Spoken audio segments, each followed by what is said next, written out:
أهلا بيكم مع الحلقة الأخيرة من تفكيك. في الحلقة اللي فاتت وقفنا عند السؤال الخطير: أنا مين لما القناع يقع؟ وفهمنا إن الهوية لا هي دور ولا رضا ناس ولا حتى صورة في عيون حد، بس بعد ما القناع يقع وبعد ما تفصل بينك وبين آلية النجاة تعيش إزاي؟ أول حقيقة يا صديقي لازم تثبتها جواك: إن الوعي مش إنك تبقى مثالي أو ما تغلطش، الوعي مش إنك تبقى هادي طول الوقت، الوعي يا صديقي إنك لما تبعد تعرف ترجع، إنك تلاحظ نفسك من غير ما تكرهها. أنت مش مطالب تحبط نفسك عشان حد يرتاح، ولا مطالب تسكت عشان محدش يزعل منك، ولا حتى مطالب تتحمل عشان تبان كويس. الرضا الحقيقي يا صديقي مش بيجي على حساب كرامتك ولا عشان تحافظ على الناس، لأنه هيجي يوم هتخسر فيه نفسك. وفي نفس الوقت العودة إلى الذات مش معناها تبقى صلب زيادة، ولا معناها إنك تقول أنا كده واللي مش عاجبه يمشي،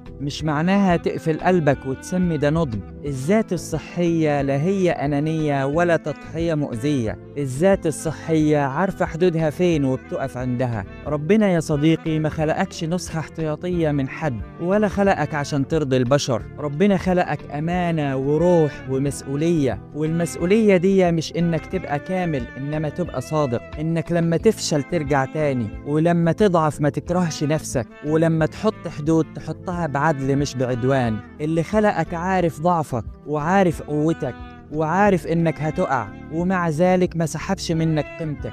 يبقى ليه يا صديقي تسحبها أنت من نفسك؟ العودة إلى الذات مش قرار تاخده مرة واحدة، إنما ده أسلوب حياة. تختار نفسك من غير ما تلغي غيرك، تسمع احتياجاتك من غير ما تتجاهل احتياجات اللي حواليك، تقول لأ من غير ما تحولها لسلاح، وتقول آسف من غير ما تخسر كرامتك. إنك تعيش من غير ما تتنازل عن نفسك ولا تبقى متوحش. اوعاك يا صديقي تحول الوعي لسقوط جديد. ما تقولش أنا المفروض بقيت أحسن من كده ومش لازم أغلط. أنت مش مشروع تطوير أبدي، أنت إنسان، والإنسان بيتعلم بالمحاولة. القوة يا صديقي مش إنك ما تحتاجش حد، والنضج مش إنك تستحمل كل حاجة، والحب مش إنك تدوب. العودة إلى الذات إنك تبقى قريب من نفسك وإنت وسط الناس مش بعيد عنهم، إنك تحب من غير ما تضيع، وتساعد من غير ما تيجي على نفسك، وتعيش وانت عارف ان قيمتك ثابتة حتى وانت بتتعلم. السلسلة دي يا صديقي ما كانتش وعد انك تبقى شخص جديد،